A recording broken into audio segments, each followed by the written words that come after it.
오늘 말씀 사무엘상 28장 15절부터 같이 읽겠습니다. 사무엘이 사울에게 이르되 내가 어찌하여 나를 불러 올려서 나를 성가시게 하느냐 하니 사울이 대답하되 나는 심히 다급하니이다. 블레셋 사람들은 나를 향하여 군대를 일으켰고 하나님은 나를 떠나서 다시는 선지자로도 꿈으로도 내게 대답하지 아니하시기로 내가 행할 일을 알아보려고 당신을 불러 올렸나이다 하더라. 사무엘이 이르되 내 대적이 되셨거늘 내가 어찌하여 내게 묻느냐. 여호와께서 나를 통하여 말씀하신 대로 내게 행하사 나라를 내 손에서 떼어 내 이웃 다윗에게 주셨느니라. 내가 여호와의 목소리를 순종하지 아니하고 그의 진노를 아말렉에게 쏟지 아니하였으므로 여호와께서 오늘 이 일을 내게 행하셨고 여호와께서 이스라엘을 너와 함께 블레셋 사람들의 손에 넘기시리니 내일 너와 내 아들들이 나와 함께 있으리라. 여호와께서 또 이스라엘 군대를 블레셋 사람들의 손에 넘기시리라 하는지라. 사울이 갑자기 땅에 완전히 엎드러지니 이는 사무엘의 말로 말미암아 심히 두려워하며 또 그의 기력이 다하였으니 이는 그가 하루 밤낮을 음식을 먹지 못하였음이니라. 오늘 말씀 아는 것만 잘해도 복이 넘친다라는 제목으로 말씀을 나누고자 합니다. 기도하시겠습니다. 좋으신 아버지 하나님 감사합니다. 오늘 주의 사랑하는 백성들 귀한 예배의 자리에서 주 앞에 우리의 마음을 모아 주님 앞에 아뢰고 또 주의 귀한 이름을 찬양하며 주의 뜻이 담긴 말씀 앞에 귀를 기울입니다. 모든 피곤함을 제하여 주시고 모든 걱정 근심 제하여 주시고 귀한 주의 말씀 마음에 새겨지게 하여 주시옵소서. 나를 위해서 주시는 귀한 말씀으로 들려지게 하여 주시옵소서. 은혜의 말씀 되게 하여 주시옵소서. 깨달음이 있는 말씀 되게 하여 주시옵소서. 한 말씀이다 붙잡고 나아갈 수 있도록 역사하여 주시옵소서. 예수님의 이름으로 간절히 기도드렸사옵나이다. 아멘. 이스라엘 역사 가운데 약 340년의 사사 시대를 이제 끝내고 새로운 왕정 시대가 시작되게 됩니다. 이스라엘의 초대 왕으로 세워진 사람은 베냐민 지파 기스의 아들 사울이었습니다. 그런데 성경에 보시면 안타깝게도 사울은 하나님을 대표하는 이스라엘이라고 하는 나라의 왕이 되었음에도 불구하고 하나님을 제대로 찾지 않았습니다. 우리 역대상 13장 3절 말씀 같이 보겠습니다. 시작. 우리가 우리의 하나님의 궤를 우리에게로 옮겨오자 사울 때에는 우리가 궤 앞에서 묻지 아니하였느니라 하매. 하나님의 궤 앞에서 묻지 않았다는 것은 하나님을 외면했다는 것이고 하나님을 찾지 않았다는 것입니다. 그렇게 자기 뜻대로 자기 생각대로 자기 멋대로 살다가 이제 정말 큰 위기가 그의 인생 앞에 찾아옵니다. 우리가 성경을 보면 사울의 생애 동안에 크고 작은 많은 전쟁이 있었습니다. 하지만 이번에 접하게 된 전쟁은 마치 최후의 결전처럼 어마어마한 전쟁이었습니다. 그동안 볼 수 없었던 어마어마한 블레셋 군대, 적군을 마주하게 된 것입니다. 사울이 그제서야 내가 정말 이제는 큰 위기에 빠졌구나. 그전에는 그래도 다윗이도 옆에 있었는데 이젠 다윗도 없습니다. 사울이 정말 이제 내가 큰 위기에 빠졌구나. 그것을 직감하게 되고 그제서야 급하게 하나님을 찾습니다. 우리 15절 말씀 다시 한번 읽겠습니다. 시작. 사무엘이 사울에게 이르되 내가 어찌하여 나를 불러 올려서 나를 성가시게 하느냐 하니 사울이 대답하되 나는 심히 다급하나이다. 부대 사람들은 나를 향하여 군대를 일으켰고 하나님은 나를 떠나서 다시는 선지자로도 꿈으로도 내게 대답하지 아니하시기로 내가 행할 일을 알아보려고 당신을 불러 올렸나이다 하더라.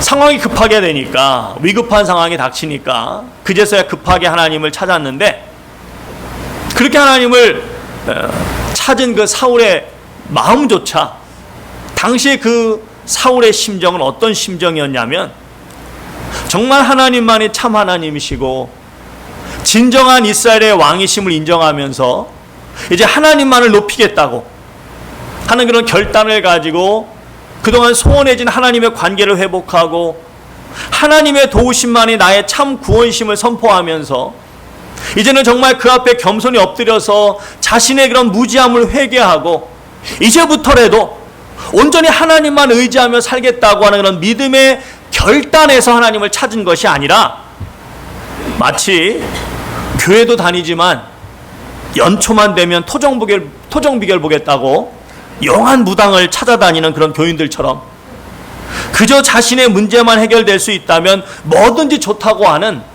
철저히 기복신앙적인 그런 생각으로 하나님을 찾은 것입니다. 여러분, 그렇지 않아도 평소에 하나님을 찾지 않았고 무시했기에 그런 사울을 하나님이 만나 주시겠습니까? 그런데 더군다나 그 속마음을 누구보다도 잘 아신 하나님이시기에 더더욱 사울이 만나기가 어렵지 않았겠습니까? 아니나 다를까 사울 왕은 조금의 망설임도 없이 무당을 찾아갑니다. 우리 8절 말씀 같이 한번 보겠습니다. 같이 있습니다. 시작. 사울이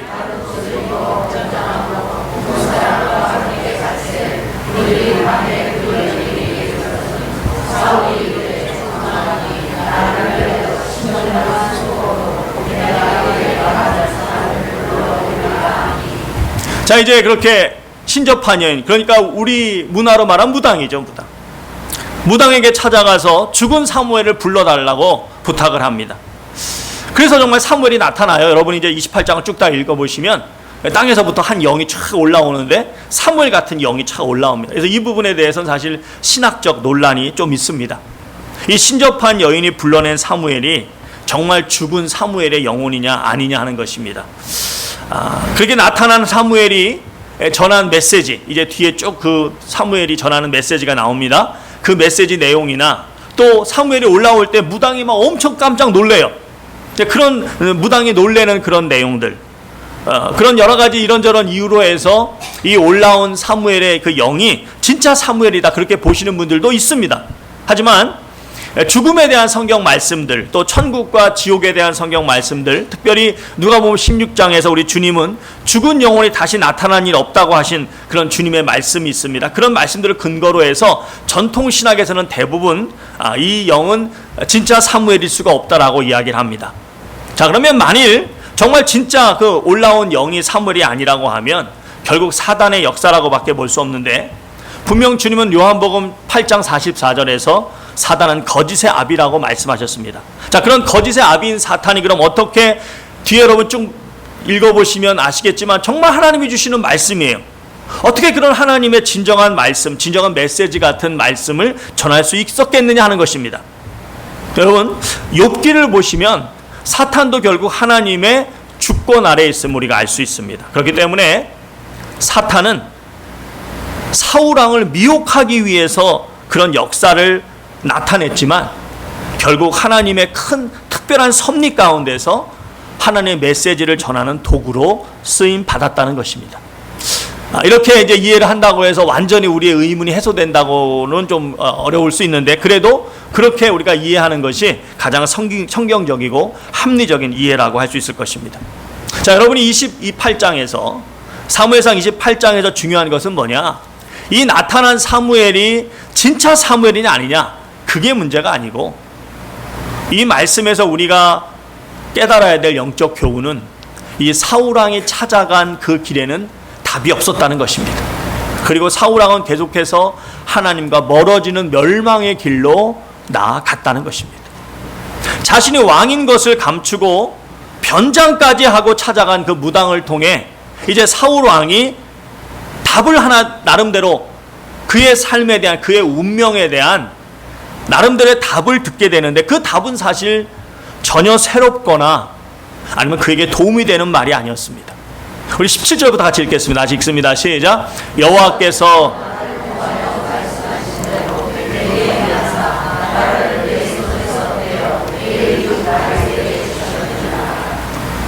내가 여호와의 목소리를 순종하지 아니하고 그의 진노를 아말렉에 쏟지 아니하였으므로 오늘 이 일을 내게 행하셨고 여호와께서 이스라엘을 너와 함께 블레셋 사람들의 손에 넘기시니 내일 너와 내 아들들이 나와 함께 있으리라. 여호와께서 또 이스라엘 군대를 블레셋 사람들의 손에 넘기시리라 하는지라. 여러분, 지금 이제 땅에서 올라온 영이 사울이 앞으로 어떻게 될 것인지에 대해 이야기하는데, 그 내용을 가만히 읽어보시면 특별히 17절 말씀에 우리가 주목할 필요가 있습니다. 17절에 뭐라고 이야기하냐면 여호와께서 나를 통하여 말씀하신 대로 행하사. 이게 무슨 말이냐면 이미 하나님께서 사무엘 선지자를 통해서 다 이야기했다는 것입니다. 그래서 여러분이 사무엘상 15장과 13장과 15장 그 앞에 있는 장들을 보시면 사울이 지은 죄에 대해서 하나님이 이미 심판하실 것에 대해서 다 말씀하셨습니다. 그러니까 사울은 자신의 운명에 대해서, 자신이 앞으로 어떻게 될 것인지에 대해서 이미 다 알고 있었다는 것입니다.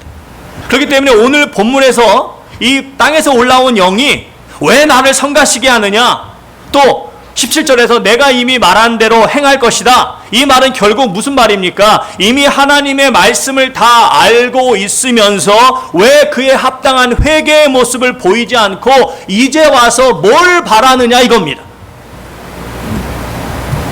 성도님들이 잘 아시는 것처럼 이미 멸망당하기로 완전히 결정되어 있던 느느웨는 요나 선지자가 가서 하나님의 심판으로 너희 성이 무너진다고 외치니까 그 말씀을 듣고 어떻게 합니까? 전혀 하나님을 모르던, 하나님을 모르는 정도가 아니라 오직 우상만 섬기며 살아왔던 그 니느웨 성 사람들이 왕으로부터 심지어 짐승에 이르기까지 요나 선지자의 말을 듣자마자 전부 베옷을 입고 물도 마시지 않는 단식을 하면서 하나님의 긍휼을 구하는 그런 겸비하는 모습으로 하나님 앞에 엎드립니다. 그 모습을 보고 하나님 어떻게 합니까? 하나님의 심판을 거두십니다.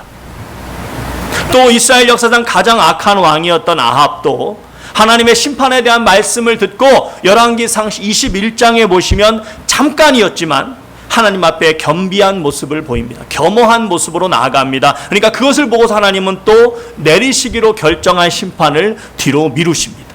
그렇습니다.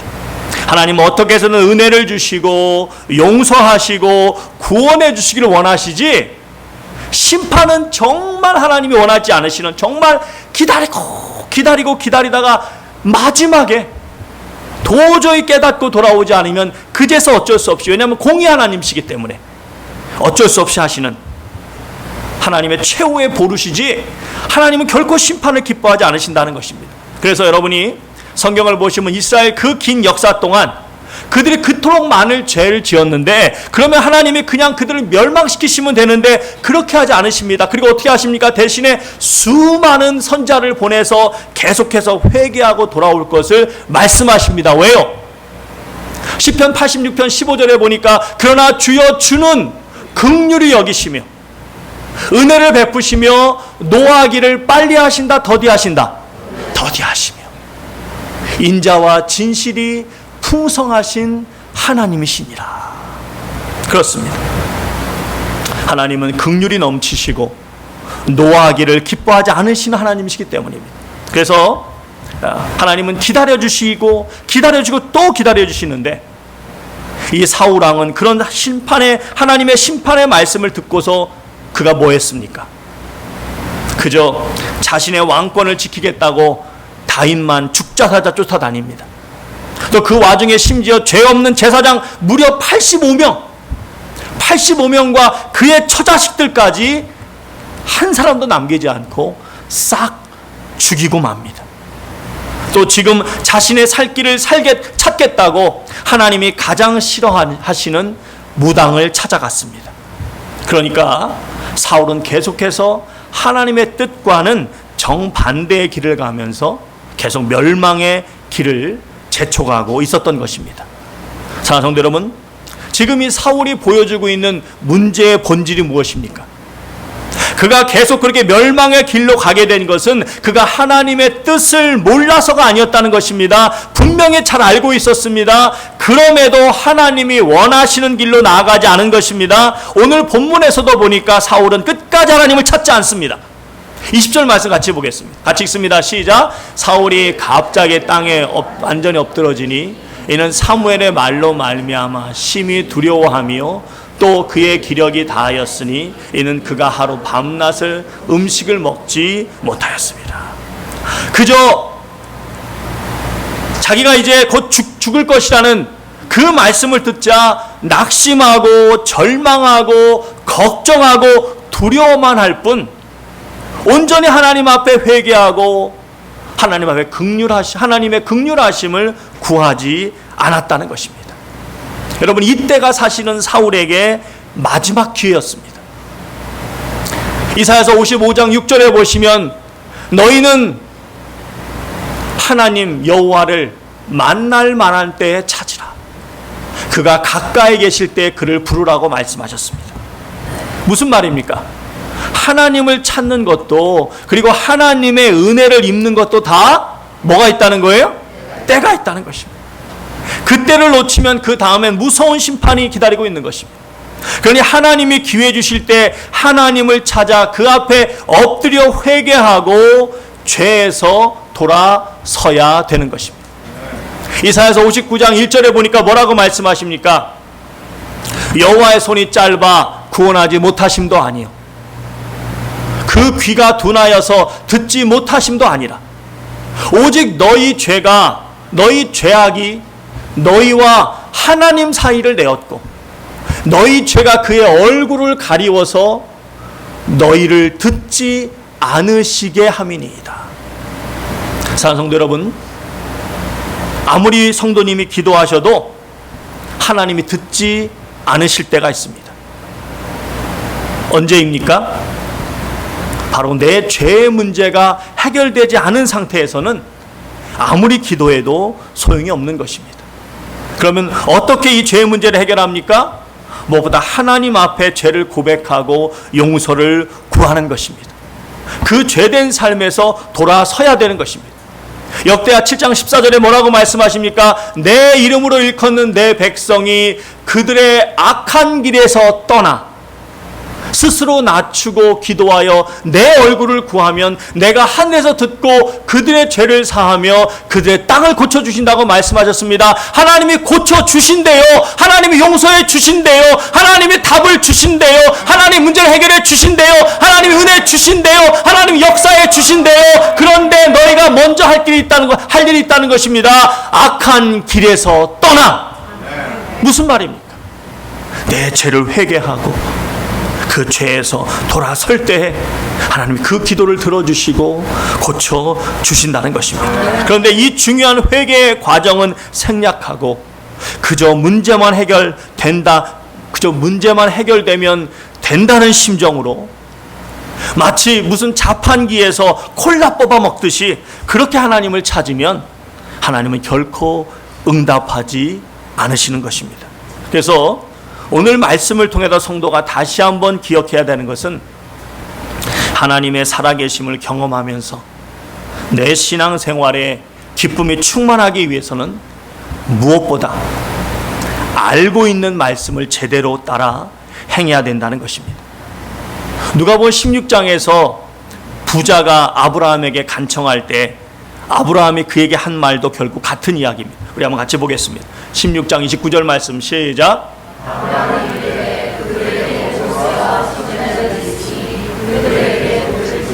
그렇습니다. 부자의 형제들이 어떤 길이 바른 길인지 어떤 길이 천국 가는 길인지 어떤 길이 진리의 길인지 모르지 않는다는 것입니다. 이미 잘 알고 있다는 것입니다. 그럼에도 부자의 형제들이 천국에 못 온다면 그건 몰라서가 아니라는 것입니다. 이미 알고 있는 말씀대로 따르지 않았기 때문이라는 것입니다. 그렇습니다. 사랑하는 성도 여러분, 이미 하나님은 우리에게 귀한 말씀을 주셨고 우리는 무엇이 정말 하나님 원하시는 삶인지 잘 알고 있습니다. 어떤 생각, 어떤 판단, 어떤 행동, 어떤 마음, 어떤 자세, 어떤 말과 어떤 결단이 하나님이 정말 원하시는 것인지 너무나 잘 알고 있습니다. 하지만 문제는 그 말씀대로 따르지 않거나 따르지 못하고 있는 것이 문제라는 것입니다. 그리고 어떤 분들은 자꾸 뭔가 새로운 것이 없나 하고 찾아다닙니다. 저희 교회는 그런 분들이 별로 없으신 것 같은데 가끔 이런 분들이 있더라고요. 무슨 예언의 은사가 있다고, 무슨 직통 계시를 받는다고 막 그런데 열심히 쫓아다니는 겁니다. 제가 그런 은사를 부정하는 것이 아닙니다. 하지만 이미 성경에 하나님의 뜻이 다 있는데 정말 성령님의 역사라면 무슨 다른 말을 하겠습니까? 만일 다른 말을 한다면 그건 미혹의 영이지 참된 성령의 역사가 아닌 것입니다. 그러므로 바른 믿음의 성도는 이미 우리에게 주신 이 귀한 말씀에 귀 기울이고 그 말씀에 순종하는 것, 그것이 바로 하나님의 은혜를 맛보는 복된 길이심을 분명히 아셔야 되는 것입니다. 사랑하는 성도 여러분, 구약에 보시면 주로 이 땅에서 받는 복에 대한 말씀을 많이 해주십니다.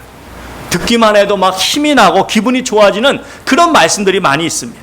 신명기 28장 3절부터 보시면 뭐라고 말씀하십니까? 성읍에서도 복을 받고 들에서도 복을 받을 것이며 또 내 몸의 자녀와 내 토지의 소산과 내 가축의 새끼와 소와 양의 새끼들이 복을 받을 것이며 내 광주리와 떡 반죽 그릇이 복을 받을 것이며 내가 들어와도 복을 받고 나와도 복을 받으리라. 별로 안 좋으신 것 같아. 들어와도 저주받고 나와도 저주받고 싶으신가 봐. 여러분, 들어와도 복을 받고 나와도 복을 받는데 안 좋으세요? 좋죠? 할렐루야. 예, 그렇습니다. 또 여러분, 여호수아 1장 8절 말씀, 우리가 잘 아는 말씀, 우리가 외우신 말씀, 시작. 이 율법책을 내 입에서 떠나지 말게 하며 주야로 그것을 묵상하여 그 가운데 기록된 대로 다 지켜 행하라. 그리하면 내 길이 평탄하게 될 것이며 내가 형통하리라. 좋아요, 안 좋아요? 여러분, 내 길이 평탄하고 형통하대요. 영어로 You will prosper and succeed. 막 번창하고 막 성공하고 막 그런다는 겁니다. 좋아요, 안 좋아요? 좋아요. 할렐루야. 여러분, 건강한 것이 복입니까, 아닙니까? 맞습니다. 돈 많이 버는 게 복입니까, 아닙니까? 맞습니다. 권력을 많이 가질 수 있는 게 복입니까, 아닙니까? 여러분, 물론 이제 하나님을 위해 잘 사용해야 그게 복입니다. 그렇지 않으면 저주가 되기 때문에. 그렇지만 어쨌든 하나님을 위해 잘 사용한다는 그 은혜 가운데 그 모든 게 다 복입니다. 자, 그런데 신약에 넘어오시면 그런 복에 대한 말씀이 구약처럼 잘 많이 나타나지 않는 것처럼 보입니다. 정말 그럴까요? 근데 사실은 그렇지 않습니다. 신약에서는 바로 복 중의 복, 바로 그것은 구원, 영생, 부활, 천국에 대한 말씀을 우리에게 아주 구체적으로 전해주십니다.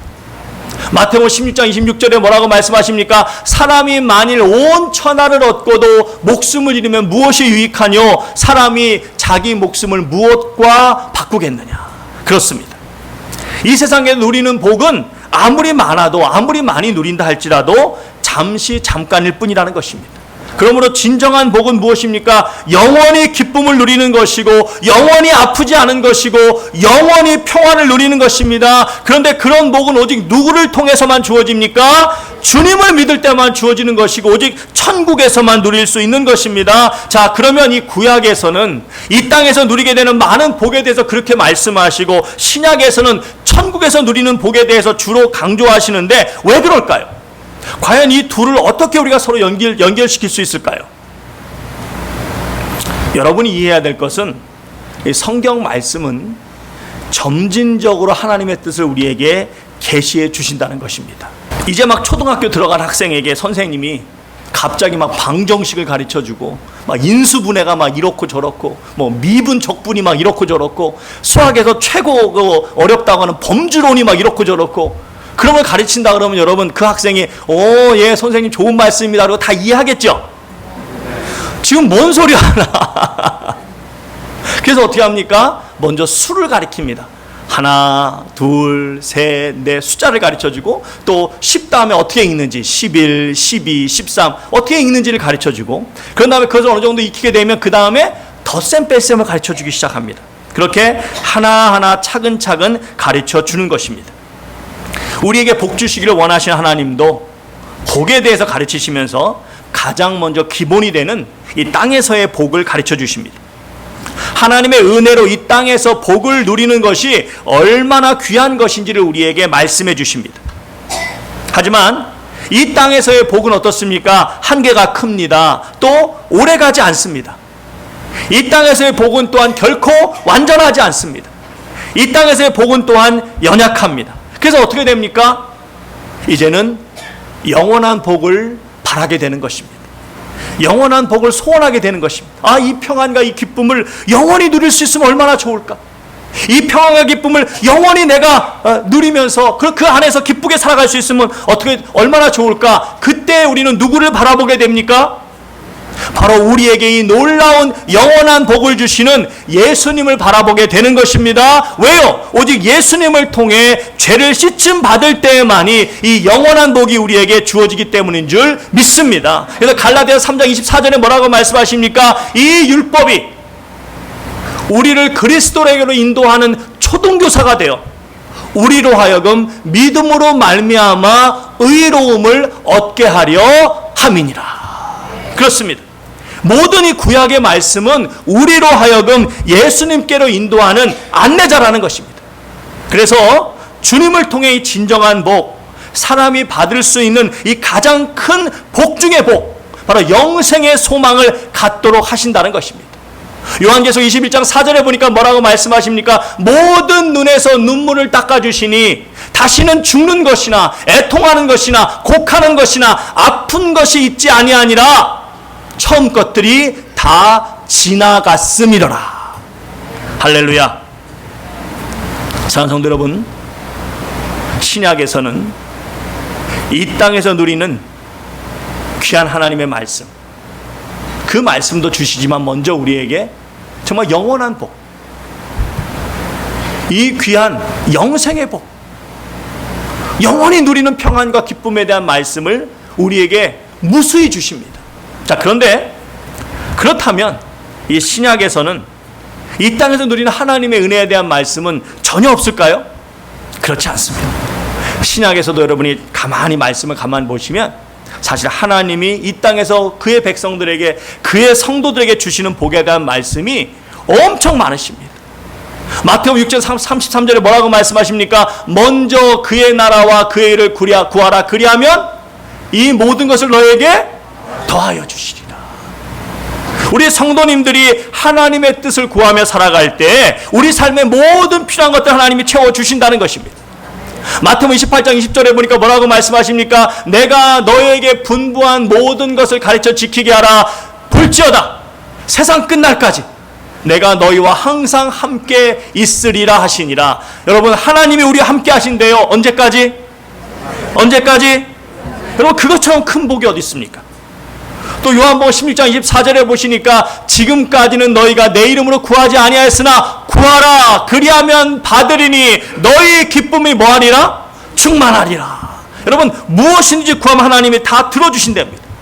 로마서 8장 32절에 보시면 그 아들을 아끼지 아니하시고 우리 모두를 위해서 내주시니가 어찌 그 아들과 함께 우리에게 모든 것을 은사로 주시지 아니하겠느냐. 아들까지 주셨는데 뭘 아끼시겠냐는 거예요. 다 주신다는 거예요. 다 주신다는 거예요. 빌립보서 4장 19절에 뭐라고 말씀하십니까? 나의 하나님이 그리스도 예수 안에서 영광 가운데 그 풍성한 대로 너희 모든 쓸 것을 채우시리라. 아멘? 그렇습니다. 어떤 부모든지 자녀가 잘 되기를 바라는 것처럼 하나님은 이 땅에서 주의 백성들이 기쁨 속에 살아가기를 원하십니다. 이런 하나님의 소원을 또 아주 잘 나타내는 말씀이 있습니다. 에베소서 3장 17절에 보시면 우리에게 뭐라고 말씀하십니까? 믿음으로 말미암아 그리스도께서 너희 마음에 계시게 하시옵고 너희가 사랑 가운데서 뿌리가 박히고 터가 굳어져서. 사랑하는 성도 여러분, 성도가 누리는 복의 시작, 복의 핵심은 먼저 예수님이 내 마음에 분명히 계셔야 합니다. 그리고 그 주님이 내 안에 계심으로 내 심령이 사랑으로 충만해야 됩니다. 사람은 그 속에 있는 것을 밖으로 말한다고 했어요. 내 안에 사랑이 충만할 때 내 입에서 나오는 모든 말과 행동이 사랑의 향기가 날 수밖에 없는 것입니다. 왜 우리의 심령의 사랑으로 충만해야 됩니까? 그럴 때만이 주님의 사랑을 제대로 느끼고 깨달을 수 있기 때문입니다. 그래서 그 다음에 뭐라고 말씀하십니까? 능히 모든 성도와 함께 지식에 넘치는 그리스도의 사랑은 알고 그 너비와 길이와 높이와 깊이가 어떤 것을 깨달아. 사랑하는 성도 여러분, 우리의 심령의 사랑으로 충만하여 그리스도의 사랑을 온전히 느끼고 깨달으시는 여러분과 제가 될 수 있기를 간절히 소원합니다. 그때 어떤 놀라운 역사가 일어나느냐? 하나님의 모든 충만하신 것으로 너희에게 충만하게 하시기를 원하노라. 여러분, 하나님의 모든 충만한 것, 과연 그게 뭘까요? 과연 하나님의 모든 충만한 것이 뭘까요? 하나님의 모든 충만한 것, 부족함이 없는 것입니다. 아쉬움이 없는 것입니다. 완전한 것입니다. 그런 놀라운 충만함이 너희에게 충만하기를 원하노라. 여러분, 어떻게 하나님의 놀라우니 아무것도 부족함 없는, 아무것도 아쉬움이 없는 이 완전한 하나님의 충만함이 어떻게 우리같이 연약한 이 피조물 같은 우리에게, 피조물인 우리에게, 우리 같은 이 연약한 피조물에게 이 하나님의 놀라운 충만함이 어떻게 충만하게 임할 수 있습니까? 바로 그 다음에 이어지는 말씀을 통해 우리는 알 수 있습니다. 여러분, 에베소 3장 20절 말씀, 여러분이 너무나 잘 아는 말씀, 우리 가운데 역사하시는 능력대로 우리가 구하거나 생각하는 것에 더욱 넘치도록 능히 하실 이에게. 아버지, 그렇습니다. 여러분과 제가 소원을 가지고 간구할 때, 사랑하는 성도 여러분, 이 놀라운 하나님의 충만함이 여러분의 삶 속에 넘치시기를 원하십니까? 그럼 그런 소원을 가지시고 간구하시기 바랍니다. 그러면 더 넘치도록 채워 주신다고 합니다. 이 놀라운 은혜를 우리 성도님들이 다 맛볼 수 있기를 소원합니다. 지금 아멘 하신 분들에겐 다 이루어질 줄 믿습니다. 지금 하신 분들은 한 박자가 좀 늦었지만 그래도 긍휼이 많으신 하나님께서 들어주실 줄 믿습니다. 오늘 말씀에서 중요한 것은 이 더 넘치도록 채워주신다고 하는 이 결론에 우리가 집중할 것이 아니라, 물론 그것도 중요하지만 그 앞에 전제로 주신 말씀에 먼저 주목해야 된다는 것입니다. 믿음으로 말미암아 너희 안에 그리스도께서 계시게 하셨고. 여러분, 우리는 그 말씀 묵상하면서 정말 내 안에 주님이 계신지 매일매일 묵상해야 됩니다. 내 안에 계신 예수님이 사랑으로 나타나고 있는가? 정말 내 안에 주님이 계신다면 내 삶 속에, 내 말과 행동 속에 정말 사랑이 묻어나고 있는가? 항상 돌아봐야 됩니다. 이 말씀을 새겨야 합니다. 그때 하나님의 충만함이 우리의 삶 속에 나타난다는 것입니다. 사랑하는 성도 여러분, 다시 말씀드리지만 이처럼 알고 있는 한 말씀이라도 제대로 실천하는 것이 중요합니다. 그럼 어떤 분은 그럴 것 같아요. 목사님, 저는 오늘 처음 들었는데요. 그러실 수 있는데, 그럼 오늘 들었으니 이제는 아는 거예요? 모르는 거예요? 이제는 아는 것입니다. 그러면 그 아시는 대로 하시면 되는 것입니다. 그때 하나님의 충만이 우리의 삶 속에 충만하게 넘치는 것입니다. 우리가 구하거나 생각하는 것보다 더 채워주시는 것입니다. 사울왕은 자기 생각대로 살 길을 찾는다고 찾았지만 그 길은 결국 멸망의 길이었습니다. 사울은 이미 하나님의 뜻을 알고 있었습니다. 그러기에 그는 온전히 하나님께 매달려야 했습니다. 철저히 회개하고 하나님 앞에 엎드려야 했습니다. 사랑하는 성도 여러분, 새로운 것이 필요한 것이 아닙니다. 몰라서가 아닙니다. 아는 것만 잘해도 사는 것이요, 아는 것만 잘해도 복이 주어지는 것입니다.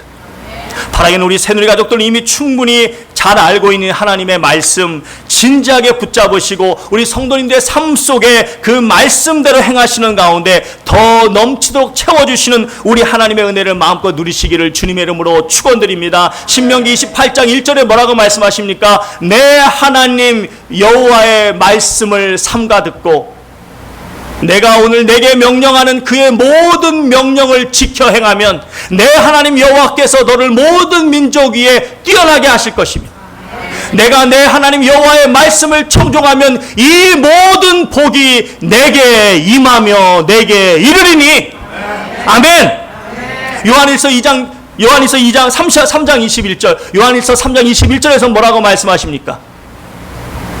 만일 우리 마음이 우리를 책망할 것이 없고, 만일 우리 마음이 우리를 책망할 것이 없으면 우리가 하나님 앞에서 담대함을 얻나니 무엇이든지 구하는 것을 그에게서 받음이니라. 이는 우리가 그의 계명을 지키고 그의 앞에서 그가 기뻐하시는 일을 행함이라. 사랑하는 성도 여러분, 무엇이든지 구하는 것을 하나님께 받으시는 그런 복된 삶을 살기 원하십니까? 그러면 계명을 지키고 그 앞에서 기뻐하시는 것을 행할 때 그런 복을 주신다고 말씀하십니다. 다시 말해서 주께서 주신 말씀, 이미 아는 말씀, 그 말씀에 귀 기울이시고 이 주신 말씀대로 살아가면 되는 것입니다. 그때 구하는 것에 더 넘치도록 채우신 하나님, 구하는 것을 다 주시는 하나님, 이 하나님을 풍성히 경험하며 살아가시는 우리 귀한 성도님들 모두 될 수 있기를 주님의 이름으로 축원드립니다. 우리 다 같이 찬송하시겠습니다. 주여 복을 주시기를 마른 땅에 비 내려 풍성하게 함과 같이 은혜 내려 주소. 내게도 은혜 내려 주소서. 나의 마음 주를 떠나 죄에 빠져갈 때에 은혜로신 아버지여 나를 잡아주. 내게도 은혜 내려 주소서. 온유하신 나의 주여 내 손 잡아주시고 주의 은혜 갈망 나를 불러주소서. 내게도 은혜 내려 주소서. 전능하신 성령이여 나의 귀를 밝히사 능력 있는 주의 말씀 바로 듣게 하소서. 내게도 은혜 내려 주소서. 변함없는 주의 사랑 영원 무궁하오며 풍성하신 주의 보혈 나의 맘에 넘치네. 내게도 은혜 내려 주소서. 아멘. 이 시간 우리 함께 기도합니다. 그렇습니다. 우리는 주님의 은혜로 살아가는 주의 백성입니다. 주님의 은혜 없이 1분 1초도 살아갈 수 없는 존재입니다. 주님의 놀라우신 은혜 가운데 살아가기 원합니다. 오 주님, 주께서 놀라우신 그 은혜를 저에게 주의 풍성하신 대로 하나님의 충만하신 대로 채워주시기를 원하심, 오늘 말씀을 통해 다시 듣게 하시니 감사드립니다.